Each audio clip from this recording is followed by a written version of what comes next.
আসসালামু আলাইকুম। দেখেন বন্ধুরা, আমার বগের মাংস প্রায় কষা শেষ, আর অল্প একটু আছে। পাকটা কীরকম হয় একটু জানাবেন। ভবিষ্যতে আরও কিছু দেখাবো পাক করার জিনিস।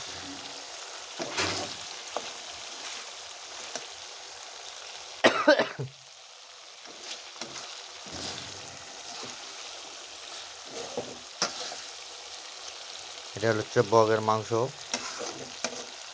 অনেক লোক খাইতে পারে না, আবার খাইলে পরে খুব মিষ্টি লাগে।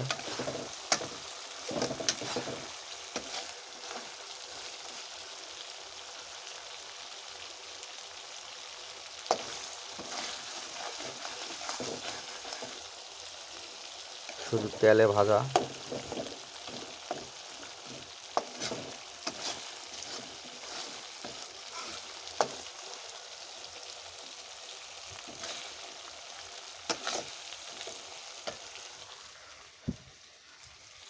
হালকা একটু পানি দিলাম শুধু পেঁয়াজটা ভিজার জন্য।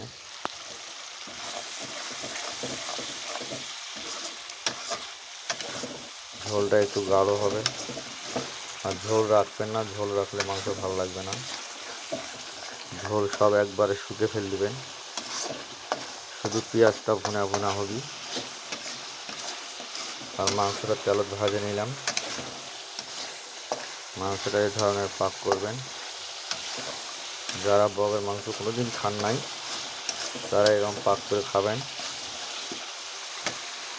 একদিন খাইলে আর ছাড়তে পারবেন না।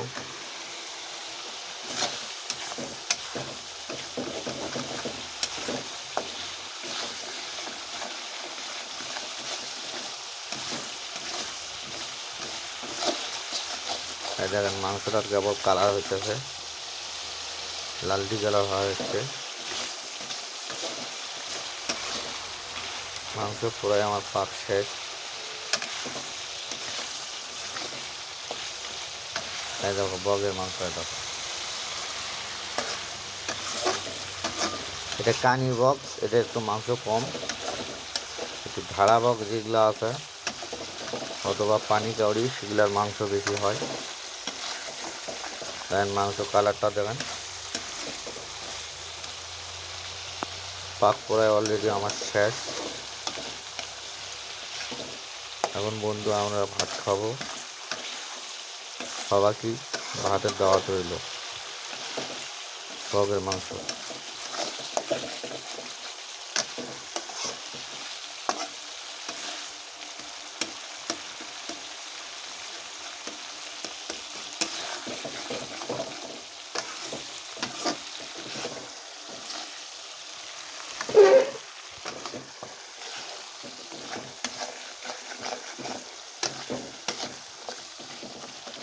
এই যে মাংস কালারটা এখন দেখেন, শুধু তেল, পানিটা নিচে শুনে দেখেন মাংস কালার দেখেন।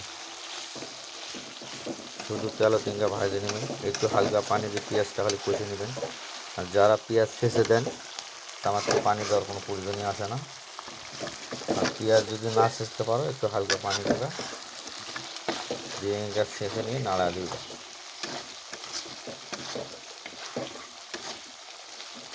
হ্যাঁ, মাংস কালার দেখেন অলরেডি আমার পাক শেষ।